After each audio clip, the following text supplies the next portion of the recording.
Hey, hello, hi, welcome back to my channel. Today I'm going to be doing something a little bit different, a little bit more easy breezy. I have been on such a reading tear lately that I wanted to talk a little bit about the books that I've been reading. I'm only going to cover the first quarter, which is still going to be really long. So if you're ready, buckle in.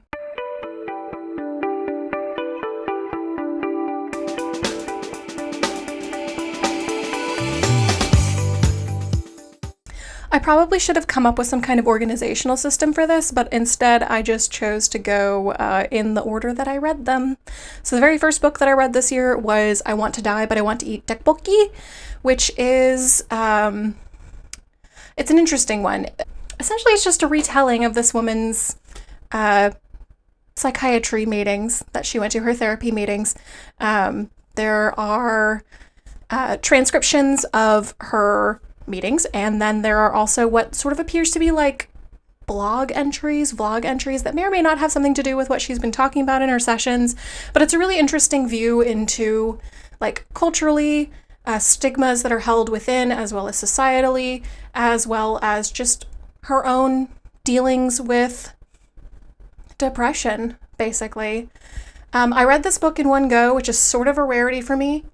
It took me about 3 hours to complete with a couple of breaks because I needed to process what I was reading, but I kept finding myself really thinking like, oh my God, is she me? Which made me feel both validated and a little bit confused. I don't have a whole lot of cons to this. I've seen in some of the other reviews some basic misunderstanding of like cultural pressures that exist in South Korea that don't necessarily exist in swaths of America, which is where most of these reviewers that had rated it kind of low seem to be coming from, which is totally fine. Additionally, there is a bit of a time difference between when she went through these sessions, when she published them, and when the English translation made its way out to the rest of the world. And I think that that is also kind of forgotten, and it's not really spoken about in the book in either the foreword or anything. It's just sort of a thing that you kind of have to know. But I do try to look, especially when it comes to a nonfiction book, I do try to look into, some of the background, some of the makeup, something about the author, something about the times that it was published in, because things change rapidly, especially socially. So while I think this book may not appeal to absolutely everyone, I personally found it really good, and I gave it 5 stars. Okay, so the next book that I read was Renegades, Harrowmaster by Mike Brooks. It's a Warhammer 40k book. I know very little about the Warhammer lore, and I knew even less when I read this back in January, but it was so much fun. I got a little bit tripped up occasionally because they use this sort of like, for lack of a better term, bastardized Latin, sorta, kinda. And it's just sort of thrown in there. It's just peppered throughout the whole book. And if you're not prepared for it, you're just like, oh my God, what am I reading? And you can context clues it, like, oh, they're talking about like a type of flooring. Oh, they're talking about like a particular person in the echelon, like their job or something. Like you can put it together. But when you're first reading it, if you're not familiar at all, it's a little bit off-putting. But the reality is that Mike Brooks provides basically all of the necessary exposition that you need in a really unobtrusive way. That doesn't really break your immersion. I found it to be really punchy. I found the pacing to be very quick, but like not too quick, which is sort of a difficult balance to strike whenever you're dealing with a book that is primarily action. And I will say that the very first chapter absolutely sets the tone for the entire read. You have no idea what's happening next. There is no trusting the beginning of the book. Which can be daunting for some, but I personally found it very fun and very novel. I gave this book a very solid 5. Like, I didn't even have to think about it. I had so much fun the entire read. Okay, so the next book that I read was The Magicians, and I had read this book primarily as from a suggestion of a friend. This is one of her favorite series, and she was like, I think you will really like this. And I had made the mistake of watching the series first, And let me tell you, they're not quite the same.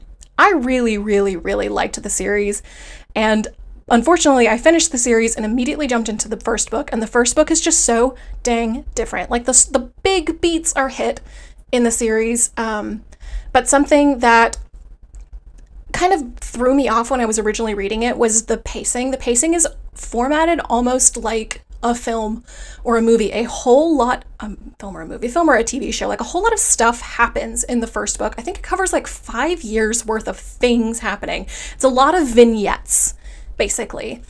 And it left me so confused because I had really fallen in love with these characters in the show, and I was just like, what the hell is going on? So I had put it down for like 6 months. I had started reading it last year, and then when I went back this January and I opened the book, I could not for the life of me remember what the hell was going on. I was like 2/3 of the way through the book. I was really trying to power through it.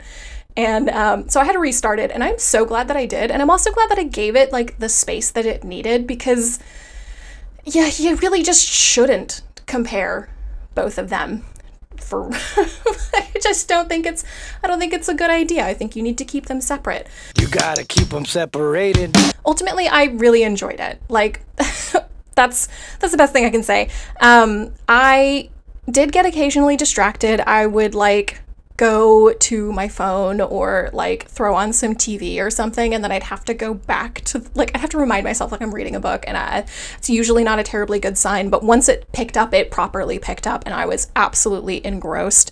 If you like magic, this is a book for you. If you like modern fantasy, this is definitely a book for you. If you expect, like I said, the same kind of characterization that you got in the show, give it some breathing time, because it's not going to be the same. It's a little bit surface level almost, especially in the very first book.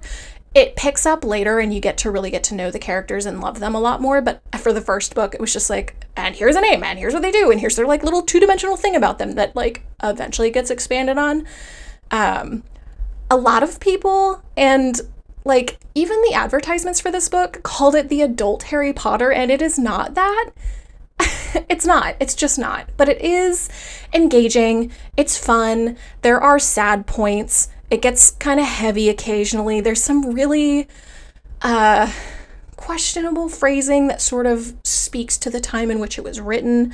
But you can, like, if you can get over it, if you can get through it like I did, I think you'll genuinely enjoy it. So I gave this one a 4.5 out of 5. The next book that I read was Lessons in Chemistry. I also read this one in January. This was one of those ones that I read in like 2 days. I kind of stayed up way late because I needed to know what was going on. And I honestly, when I was giving this a rating, I kind of waffled for a little bit. I kind of wanted to give it a 3. The protagonists were sort of insufferably smart, like like the way that the main character would refer to table salt was super annoying, like sodium chloride. No, man, like, I know you're weird, but like, oh my god. But like, the reality is that especially by the end of the book, I didn't find that to be like an impossible character trait. Like, there are people out there that are like that, and that character was one of them. It becomes almost endearing, really. So there are several tragedy points throughout the book. One in particular rang very, very true for me. It really hit home for me. And that includes the way that like Elizabeth, the main character, processes that tragedy and her response and her self-blame and the repression that comes from it, that she puts upon herself. And that is kind of what bumped my 3 stars up to a 4. By the end of the book, I actually cried, which is kind of silly. But like, I don't know, the ending just felt right. It was like a satisfied crying. It was open-ended enough that I didn't feel like I wasn't getting the conclusion that I wanted. There was sort of a promise of continuation without any sort of promise for success or failure, which is something I genuinely really appreciate in a book. And that's ultimately what put me back up to a 5. Basically, Elizabeth Zott is an incredibly intelligent woman who's living in incredibly unintelligent times.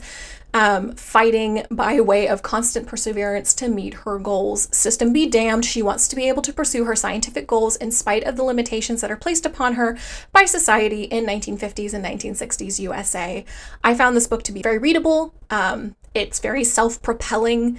It was a really good read. I don't think this book is for absolutely everyone, but if it sounded like it might be something kind of interesting that you might want to read, then I definitely recommend it. Okay. I'll go back to that one. No, I won't.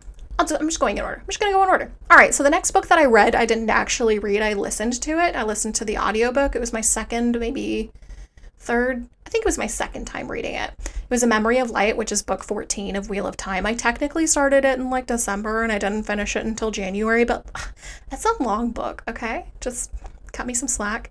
If you are unfamiliar with Wheel of Time, especially now after the Amazon show has come out, which is not a good representation of the book series, if I'm going to be totally honest with you. Well then, good news! I am surprised that you haven't heard of it. It's sort of everywhere. It is one of, if not my number one favorite series of all times, and book 14 is the conclusion point. It's very much a massive, long battle. It's a big, long battle. Whole thing. Big old battle. Lots of things coming to an end that I can't really talk about or else I'm going to spoil it, which sort of sucks. Interestingly, by this point, Robert Jordan, the author, had passed away like several books prior, and the concluding books were written by Brandon Sanderson using his notes and working with his widow. And so it still has the like vibe of Robert Jordan. I think that Brandon Sanderson does a really good job of maintaining his voice. But I will not lie to you, I do like Brandon Sanderson's writing a little bit more than Robert Jordan. And so by the time you switch, you eventually get a very, very mild tone change. But I personally really enjoy. So if you haven't read The Wheel of Time, it is an epic fantasy. It is set over the course of 14 books. It is an adventure for both you and also the storyline you're basically following. It's one of those like, the chosen one will save the world, but it's not exactly how you think it's going to be. It does follow some of the standard tropes of like rejecting their ultimate destiny and trying to go their own way and becoming too hard. And then there's also some additional characters who have their own super awesome arcs. You've got country bumpkin girl who never really believes in herself, finally learns how to believe in herself. And you have a different country bumpkin girl who also has a front this time of believing in herself. And in fact, her like ego or lack thereof is genuinely a problem for her to deal with. And she overcomes that. What is going on with my camera? I am so sorry. And I don't know. It's just so good. It's just so good. There's so many characters to love. It's one of those ones where each chapter is told from the perspective of a different character. The chapter names typically are named the character names, so you know exactly who you're reading. They all have very distinctive voices, and they're all very lovable in their own way eventually. Some of them are less so at the beginning, and it is just such a fun read. It's, yeah, easily my favorite. 5 out of 5. It's always a 5 out of 5. Break. I did listen to this. Like I said, it's an audiobook, and it's got Michael Kramer and Kate Redding, who are two of my favorite VAs, voice actors. Both of them have some peculiarities, and there is a little bit of a disagreement that seems to be happening throughout a majority of the series about how to pronounce one particular character's name. If you have the physical print of the book, there are like pronunciation guides, so you're not so confused. You're like, is it Moghedien or Moghedien or whatever? It's Moghedien, it's what it's supposed to be, but they say Moghedien and it's really annoying. But that's kind of it. Otherwise, and there's like occasionally those moments where it's like, oh, you've only ever read this word before, you've never said it. It's interesting. I've never heard Ichor being pronounced as Icor, and I might be wrong, and everything else that I have been exposed to might be wrong, but I've just never heard it referred to as Icor. That sounds like a fashion style to me. Oh, it is me from the future from that video recording. I was definitely wrong. It's definitely pronounced Icor or Ichor. But one that they do for sure say wrong is trebuchet. They say trebuchet like several times in one particular scene too, where it's just like, they just keep repeating it, and it's like, ugh, little HP, -1 every time. Anyway, back to the rest of the review. Anyway, I love that book. I love the whole series. Please read the book. 5 out of 5 for the whole series, but I only read the 14th one in January. Okay. The next book. I actually read physically the first 9 chapters of this book, and then I switched to audiobook when I finished The Wheel of Time, because I like to listen to series when I drive my little television in the car without my little radio shows, I guess is a better word to use. I gave this one a... Where is my review? Oh, I didn't review it. Damn. All right, so my gut says that I gave this one a 4. I feel like I gave all of the Magician series a 4, partially because I don't like some of the phrasing that is used sometimes, and occasionally characters appear flat. However, this one is still very fun. It's just a continuation of the story. You are set off in a different world this time, so it's a little bit more traditional fantasy, but it is still with the main characters that you have become to know, maybe not love yet, but you will, especially in this one and in the next one.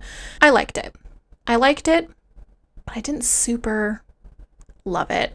There's one review on Goodreads that I find really funny.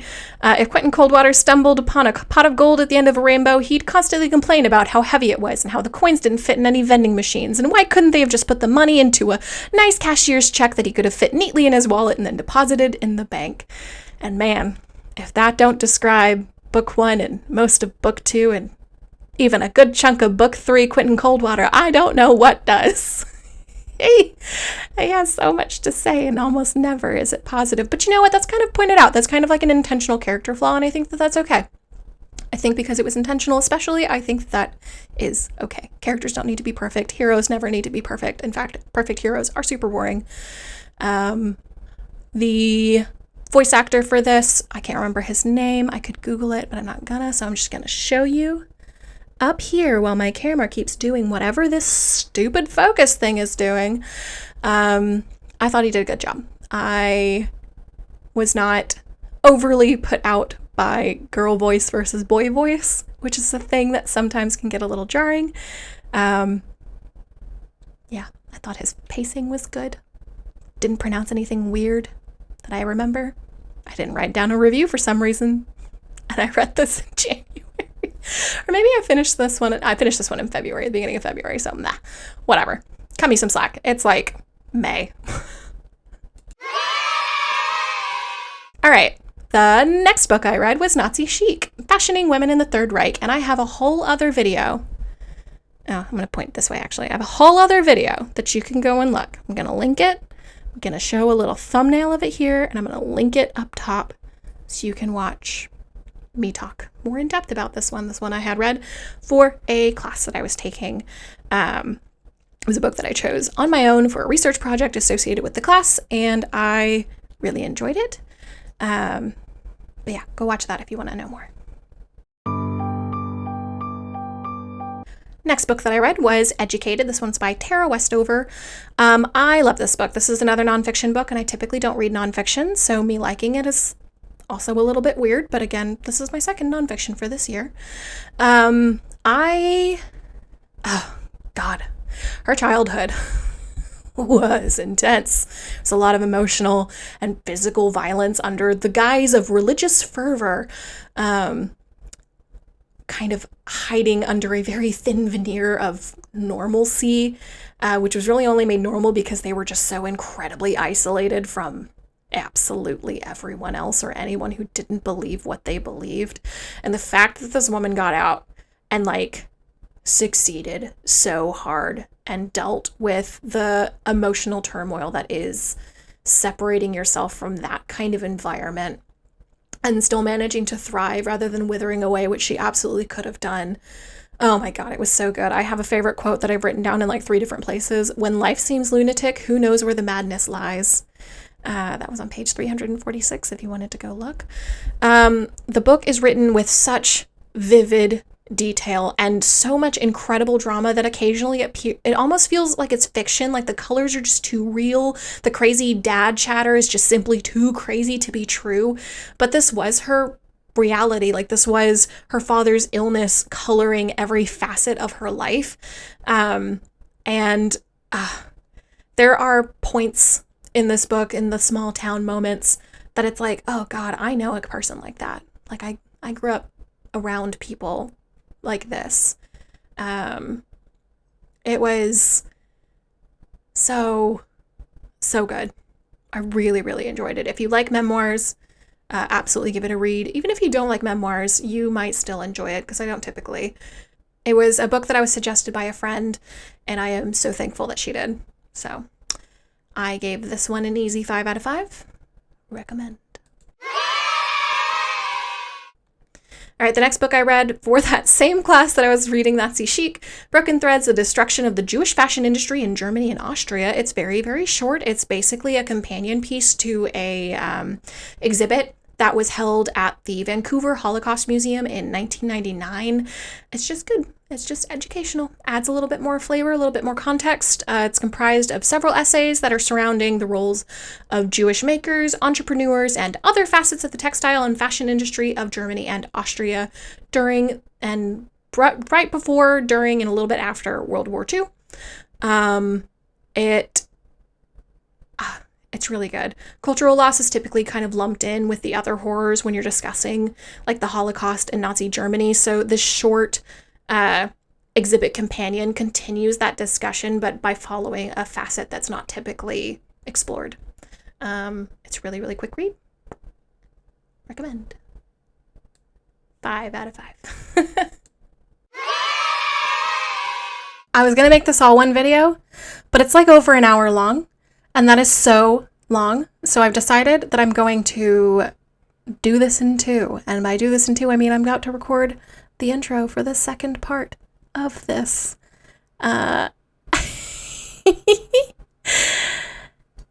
Sorry, it was getting really long. Anyway, if you're enjoying this so far, please consider subscribing. Leave a comment in the comment section below. I am so sorry about my camera. I still don't know what's going on. I have tried every setting that I can get my hand on, and it's constantly trying to refocus. It's driving me absolutely up the wall. At the end of this video, there's going to be a thing that's like two video suggestions. One of them is going to be a link to my playlist where I talk about mostly European history stuff, because that's really my bag, but I do have other academic book reviews that I think you might enjoy, especially if you enjoyed this one. So give that a look. Otherwise, YouTube is also going to suggest something that it thinks that you will particularly like based on your watching habits.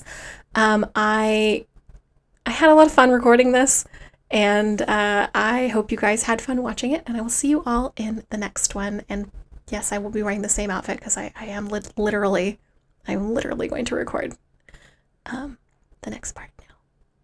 Bye!